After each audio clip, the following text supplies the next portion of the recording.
Hey, welcome back, everybody. Of course, my name is Dr. Keith McNally, and this is the Question Guy podcast. I am here with a good friend and colleague. His name is Gideon, because Zoom does not give last names anymore. Gideon, I want you to introduce yourself, and then I want to get right into the conversation. Well, first of all, I just want to start by saying thank you so much for the invitation. I've been watching this show for some time now, and then I was kind of curious when I was going to be able to get the chance to or the opportunity to be on. So thank you for that. And Well, welcome. my name is Gideon. First name is Gideon. My last name is Obeng. It's an African name. I live here in Virginia, and I recently just became a dad, which I'm really excited about. The whole experience is actually it's a big learning curve, but I'm just taking it a step at a time. So pretty much, Well, that's what I'm how do we doing. know each other? Let's kind of do some backstory. How do we know each Okay. other? Okay. And then I want to Okay. jump into because you got a show all your own. I want to know all about it. Okay. So how do we know So, each other? back to knowing each other. I think we first met we actually met at DeVry. You were my teacher, professor, if I should say, at DeVry, where I had wanted to find a balance to my life and where I was headed to, somewhat like of a career.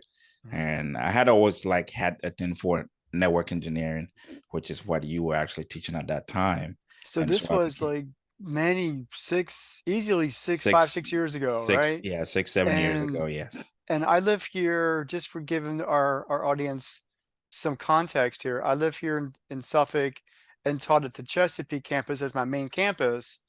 And up in Crystal City, Arlington is where you were. And Yes. they sent me up there like one day a week for about a year or two, and specifically to teach the Cisco course and take the CCNA. So Yeah. basic network administration, basic network infrastructure, and you were a top student in that course, in that class. So that's kind of how we met. And from there, what were you doing at that time? Because you were not at that time you were not doing any network stuff. You were doing what? No, I was not. At that time, I think I was working for Comcast, now Xfinity. I was just a field tech, installing modems, connecting Wi-Fi peripherals to people's computers. So I kind of like had the feel for it, Mhm. just not didn't know how or what made the network came up. So I wanted to know. I was curious. So that's what I was doing at that time. So me coming to your class, you teaching it made so much sense because I adding that and adding what I was doing back then together. Now I can understand the entire infrastructure and how everything was working. So So fast forward like 5 years, you went and got your CCNA, you went and got a whole bunch of certs, yeah, and you are now an engineer, a network yes, engineer. yes. Cool. But that's not what we're here to talk about. Yeah. So it's called Africa Chat. Yes. Yes, Africa Chat. So tell me about how that all came about, because it's been around for about 3 or 4 months and Yes. you've got almost 200,000 subs. Yes. Tell me about it. So Africa Chat, on top of doing network engineering, before I actually even developed the interest in doing networking engineering, I used to do record myself, never really posted it. So this is a thing that going back again, I had always wanted to do. I wanted to most of the time express my concerns, suggestions, and ideas to certain societal situations or happenings that goes around. Back in 2019, I believe, right? I think about a year before COVID started, there was a talk. I think it started on Twitter. I'm on Twitter. I've been on Twitter for years now, and there was this talk that started coming. So basically, a little bit of background. I'm originally from West Africa, Ghana. I was actually here. I grew up here in America, in Southern California, and then moved over to Virginia for some years now. And so there was this talk between African Americans originally from America and Africans that actually live in America or still living in Africa. There was this talk that that came up, it first started, we're not the same. That's what this whole thing started. At first, going years back, they were saying that we're not the same. We have different values, we have different culture, we have different understanding of how the world generally is. And then here's me being born in Africa. I grew up a little bit. I was a teenager when I left. So I knew a little bit about what Africa is, and I'm living in America, and I'm looking at African Americans here, looking at them, looking at me. I see no big difference, right? But they see difference between us and them. So it became kind of like a conversation that went on for about a year. So early 2019, surprisingly, the conversation started changing. Whereas, for example, like the Ghana, the West African country where I'm originally from, Ghana, the Ghana president woke up one day and then announced that, hey, from now onwards, if you live in America or if you live in the Caribbean, any Black person anywhere in the world is welcome to Africa. Ghana, we are opening Africa up. We've communicated with other African countries, but Ghana will be the gateway. You can come to Ghana if you're, as long as you're Black, you can actually get a citizenship. Mm. So that opened up a whole kind of worms, bringing back that conversation again. Oh yeah, why would I go to Africa if I live in America and I'm Black? I'm not from there. And so that conversation started coming up, and I noticed that I had so much to explain and I had so much to add to the misconception and the misunderstanding. At first, when I started, I was a little bit of uncomfortable sitting down, putting camera to my face and record myself. So what I did was, whenever I got in contact with any Black person or any African American that's closer, or a friend or somebody I just met, I would just go ahead and explain, hey, we're not so different. We're not different. You see this interest that you have or this thing that you're doing in America. If you go to Africa right now, there are people there doing the exact same thing. At the end of the day, you and I don't look so much different. So our attitude, our behavior is kind of like a DNA thing. We are the same. So I started preaching that a lot. And then I think late 2019, I did see that there was a lot of people from Africa that also lived in America or any part outside of Africa, recording and making YouTube videos and making YouTube channels, recording parts of Africa, showing where normally the news doesn't really show. Mm. So that kind of like piqued my interest. I was like, okay, this may be the right step or the right direction to take and actually get involved. But it took me a while. Early 2020, recorded some more videos, never posted it. And then finally, by the end of 2022, I was like, I think I had, because I've had enough. I have had enough of having a conversation one-on-one with other people and then having to repeat myself over and over on the same matter, trying to get these people to understand that we are the same. Africa or African or African American is Black. Whereas most people thought, oh, well, yeah, I'm Black. And then because I'm Black, I'm an African American. You are African alone. I never really understood that part. So I kind of like came up with this idea of, why don't I just open my own channel, call it Africa?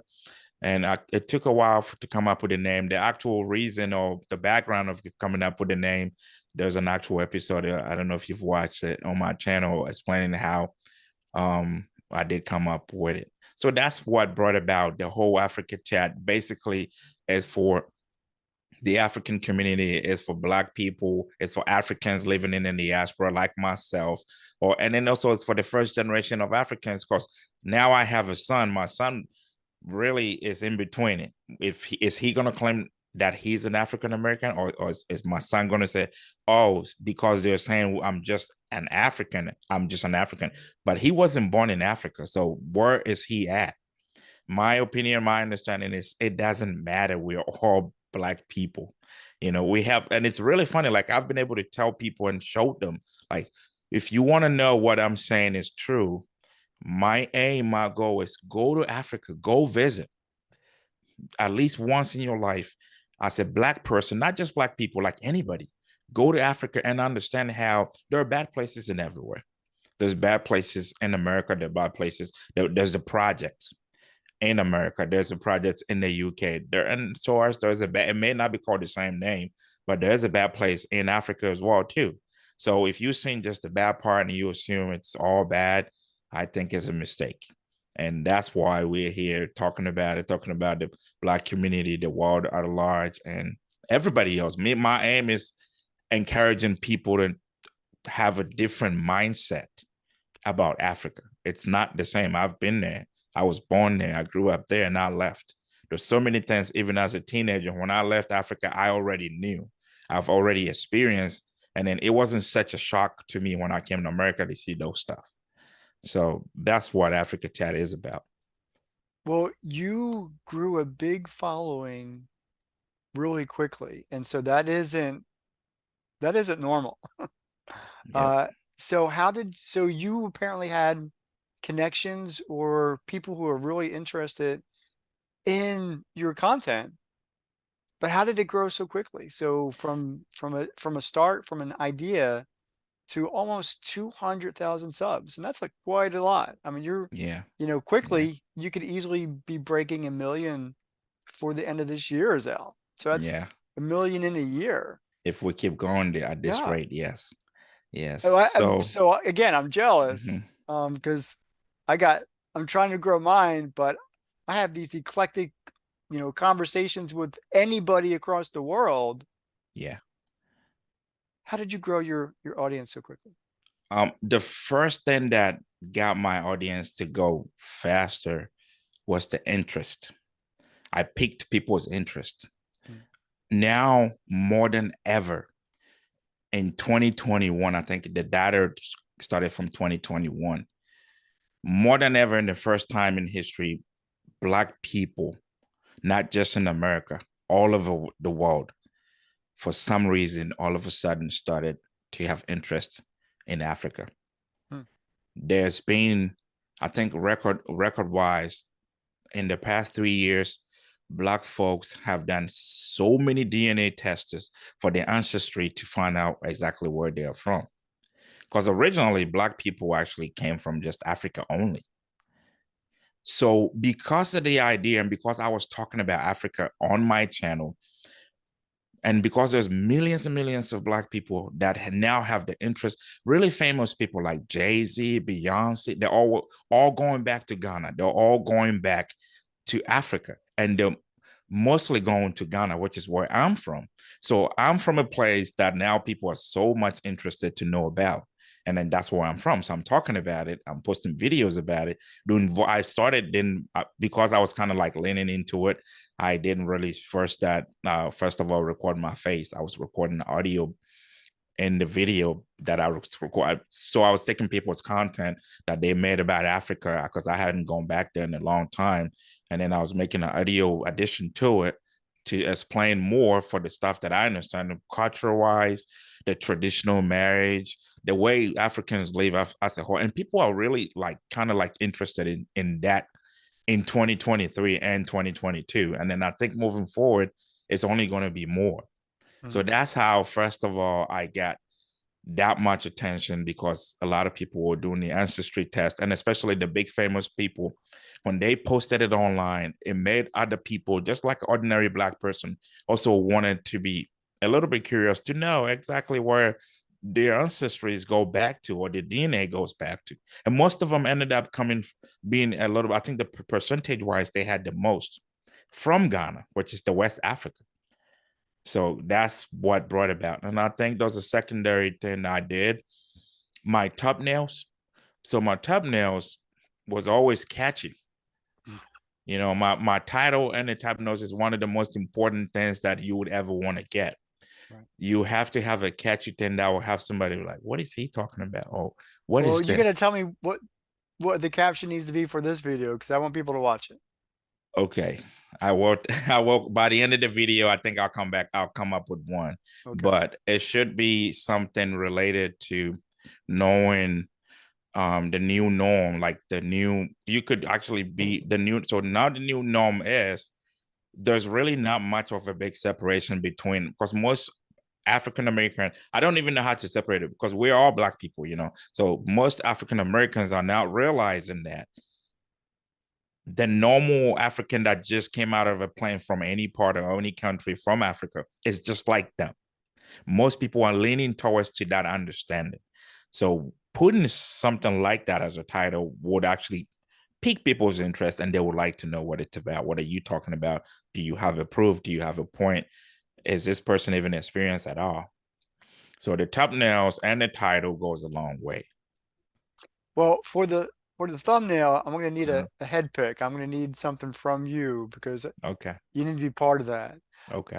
So I've watched, a few of your videos, and there there is a lot of talk about African culture. And so that's a big part of what you're trying to express on your show. Um, can you explain, at least to me who is not familiar, is there a distinction between African culture in Africa and African culture in America?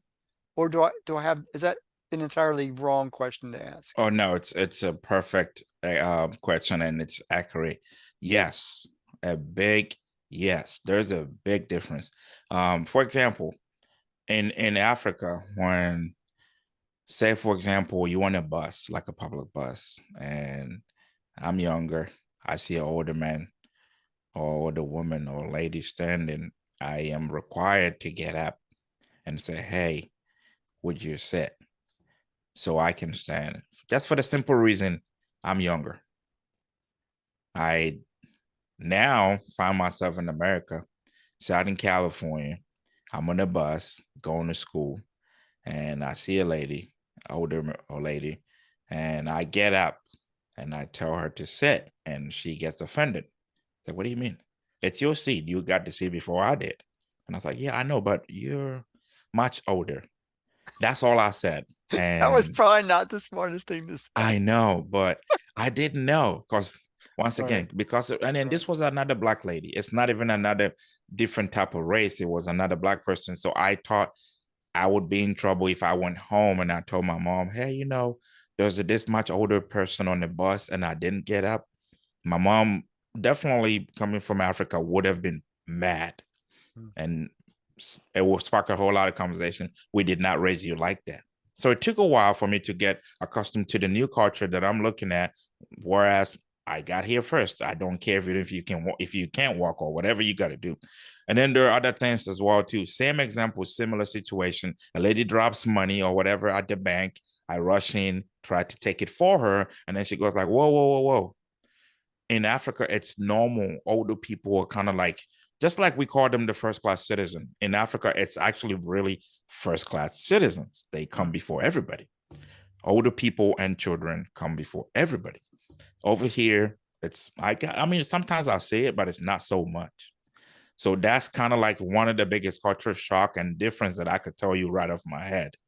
And Well, those are significant, and yeah, so definitely here in America, um, we almost have to very much watch what we say, when we say it, and who we say it to. yeah, People get offended really rather simply or rather easily. yeah. You have, I've also noticed you have at least one co-host. Do you have a co-host, or do you have like special people that join you as co-hosts? Yeah, so I started with a co-host. I wanted to chime in another person and see how it went, but they do have their own separated channel that's going. Mhm. So whenever I get them to come co-host, sure. If not, I'm just driving the whole bus by myself. Yeah, Well, how does that feel? So initially, you did not want to put yourself, or you were reluctant to put yourself in front of the camera. That has changed. So talk yeah. to me about the maturity of being in front of the camera, feeling more comfortable sharing your face with your thoughts and your words. So I think the maturity part of it came from my wife. Um, when I first started putting voiceovers to it, she did think it was okay. And then later down the line, my wife also did say that if you want your voice to be heard properly, you don't have to be afraid. You're trying to get your message across. This is something that you're really passionate about. My biggest thing was I thought that I did have a deeper voice. My voice was so deep, and I didn't know how it was going to sound. So that was one of the biggest things. And then I had a few friends. So he's a few one of my best friend. He's a few years older than I am, maybe 2, 3 years older than I am. And I think when he was a teenager, he started some kind of a podcast. So I kind of like spoke with him about it, and he was like, give me a few guides and said, record yourself, don't post it, just record yourself, talk. And then after, if you could sit down and watch yourself in that video entire time, and seeing yourself made you feel uncomfortable, then you're doing it right. He's like, if it made you uncomfortable, then you're doing it right. And I was like, why would I watch myself and then not feel uncomfortable and then I'm doing it right? And he's like, not feeling comfortable is the beginning of a change. And that really stuck with me. So I started to record myself, never posted it again for the last time, by the way. And then recorded one, sent it back to him. He kind of told me the mistakes, because I think I used to like kind of shake because I was a little bit nervous doing this, or not looking straight at the camera, all of that stuff. And then I think one other thing I also did was I did a lot of research how to begin to talk and how to get it right. And then one thing that I want to give credit to DeVry, it wasn't part of my curriculum at all, but I took a public speaking class. I don't know if I ever told you about it, but Well, I did take a. I think everybody has to. Oh, okay. So I didn't even know that it was actually something but that public speaking class, I was out because I was kind of like really good with the writing behind scenes. We did have a group team lead, and the professor was like, "Who wrote this?" And they all pointed hands at me, and she was like, "You're leading." So now I have to do the presentation. Good. So that was kind of like putting me on the hot seat. And that was my first encounter. I think that was the first time ever speaking to about 25 people Mm. at a time in my life. And then knowing now that all that experience is coming together, now I can kind of ease myself to understand that, well, I can post a video and have millions, even billions of people to watch, Yeah. and it still won't matter to me. So that's what that is about and how that came about. So in my conversations with people, I learned that in order to get something and keep going at it, you need some cheerleaders in your corner. You need some Yeah, people who support you, who to encourage you, because posting consistent content, regular content, and staying on target is, above and beyond, your husband, your daddy, you got a job, and now you're spreading a message. You need yeah. cheerleaders in your corner. Who are your cheerleaders? Well, my first cheerleader, like I already mentioned, my wife. So when I'm done with the video, I don't post it yet. I put it on my um private um um private side of my channel. Mhm. I have her watch just like a regular person would watch. And when she has critics or whatever she has, I would go back and take the video down and re-edit it Wow, to the best of my knowledge. So cool. when she approves it, I send it over to a few friends that I know would take time and watch and will be honest with me. And then that's how I kept. So first 10, I think first about 3 videos, I never really consulted anybody and then posted it. I just did that on purpose. And then I had my wife look at it. So she told me the things that I did, that she thought that if she was just anybody else and just stumbled upon my video, why she wouldn't keep watching or why she would stay watching. So she's cheering me up and also criticize because that's part of growth as well. Yeah. So a few friends, my wife, and are the kind of like the main cheerleaders that are getting me through this whole Um, process. cool, cool. So what's next? I mean, where do you see this going? And I'm gonna say you're not supposed to say, time of date. We're in 2023, and we still have a whole lot of 2023 to go through, where it's only March. Yeah. Where do you see this going? And you talked about mindset a little bit earlier. You have to have a vision of this going somewhere. So I would love your insight on that. Well, first of all, I'd like to get my channel monetized, which is kind of like the one of everybody, almost everybody's main goal. for a YouTube channel. I mean, if it's something that not my, so my the main reasoning behind this is not just to make money, but just to be heard and actually put my mindset and my addition to what I've learned. Because I can talk to someone that's living in Africa right now, and there's so many things that I could tell them. They're like, "Wow, I never knew that." Because I have been exposed to both worlds, two different worlds. I grew up a little bit in Africa. I know how the system is and how the entire community is. And then now I grew up here in America and I'm living here and I'm about to raise a son here. So I know, because I was raised there a little bit. So I know the differences. So basically what I'm trying to say is I want to get to a point where I can get a lot of people to understand the perceptions that they have in both worlds are not the same. At the same time, if I get my channel monetized, like I said, that would be great. But the main goal is to get the message across as wide as I can. And I'm also looking forward to especially known and famous Africans. Known and famous Africans, because what that means is that will draw the African side or the community to pay attention to what I'm doing. And then also get, if I could, I'm still working at it, also get somebody that's actually known and famous, that's also Black, or anybody else that's in America that's actually also known. It doesn't even have to be a Black person, that also know to come to my show, so that both sides will come to an understanding. Once people come up on the show and put their ideas and understanding of how both worlds are, and people realize how similar they are, right? I guess it would actually help the community, both communities, to understand certain things that we haven't probably paid attention or understood for quite some time now. I think that would be a much needed conversation. And Yeah, maybe you are the person to facilitate and to drive that forward. And I would support you 1,000% to make that happen if I could. thank you. That would be awesome. Um, just a couple more questions, and I'll let you go. I know you're busy. Uh, the first of the last is, what would you say to somebody who wants to start their own channel? How would they get started? Just aside from the physical equipment you have to get, one thing I'll say is when you start a channel, don't put so much money in it. Just start with whatever you have. Okay.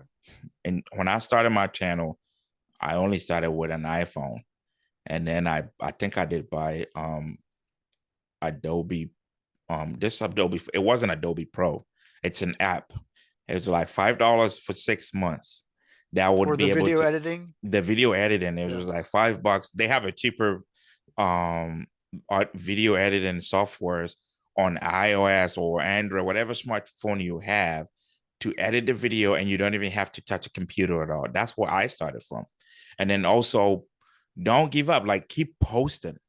If you end up making a video podcast, cool, keep posting. You don't have to come up right away with a lot of sophisticated equipment and so expensive, because most of the time when you start, you don't have the money, or you don't have the knowledge to even put it together if you buy it. Because I know a lot of people that got so many sophisticated stuff to start a podcast, didn't put it together because they didn't know how, and then it was just so complicated they just couldn't continue.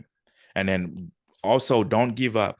And then once you start, make a lot of noise about it. Like, post it everywhere. I think at least Solvay has it that at least every person that's actually a little bit computer inclined has about on the average 2 social medias.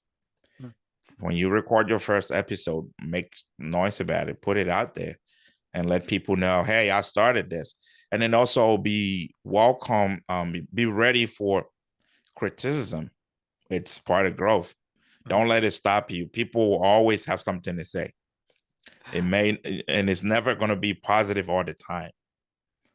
So Well, that's now I'm embarrassed why because I have yet to receive any kind of criticism for my show, and I've been doing it for over a year now. you should ask for one. I should You can probably. actually ask. I did ask. Like for mine, I did ask, hey, so I started my podcast. If you can watch it, that'd be nice. Thank you. If you cannot, I understand. But let me know if, honestly, what do you think? Was it terrible? Was it good? And then I've had people tell me like you don't see a lot of people don't want to hurt your feelings. So most of the people don't really come back to my channel to tell me, but they told me in private, and that's helpful. And I still always welcome even in public. I've seen a lot of people like some of the biggest YouTubers that you see right now or podcasters, right, had open criticism. Like people be like, why would you do this? Well, for example, video quality. Oh, your video is kind of grainy. Maybe you should get better cameras. Someone will say that to you, but that's just part of the process. It only makes you better. I mean, if it doesn't kill you, it will make you better. Stronger, right? I So yeah, or appreciate that. stronger. So Well, my mission was to have a million conversations before I die, and so I'm not very close to that number, but I do it every day, and so I'm I'm I'm slowly getting to my target. yeah, And for me, it's about the conversation because everybody has a story and everybody's story is important, and so that's what I value most. right. Gideon, any last words for our audience? And then I'm going to close up the conversation. And it was an honor to have you here. Give us It was something motivating. Give us something inspirational. okay. So, a little bit of my personal day-to-day inspiration is everything is possible if you work hard at it. I don't know if you remember this. There was a time when I was in your class and I was looking at the stuff that you were teaching, and I wanted to become a network engineer. I wanted to study what you were teaching, except that I just couldn't understand. I never was able to get myself to understand some of the things that you were teaching. And I never gave up. I don't know if you remember, I contacted you and you offered a one-on-one, which really helped. So don't give up. If you have to ask for help, ask for the help. If you don't get it from the first person, you might get it from the 10th person, but just don't stop asking for the help. I got lucky with you when I first time I asked you, you said yes. And I'll never forget that. So don't give up in life and just say, hey, I posted 2 videos and I didn't get no views, so I'm just gonna stop. No, that's one thing I admire about you. I've been watching your channel. Sometimes in the background, I'm forwarding it over to few friends that would watch. But then I noticed like, oh, he keeps posting. You keep posting even if nobody watches. And that's one thing. So my advice or my motivation is the motivation that you give me that I'm giving back to you and everybody else that watches this episode. Because yeah, you keep posting, you stay consistent. Now I really admire that. And trust me, you don't know this also, but it's part of why I was able to also keep on with my channel. So I'm kind of feeding off of you as well. I love this conversation and I love the success you're having with your channel. I want you to keep Thank you. going at it. Don't give up. I don't think giving up is part of your DNA at all, but at the very least, I see the potential and there's real value in the conversations that you're having, and you just need to have more of them. Cool. Okay. Thank you. I With will. that, this has been another edition of the Question Guy podcast, and we'll see you next time. Take care.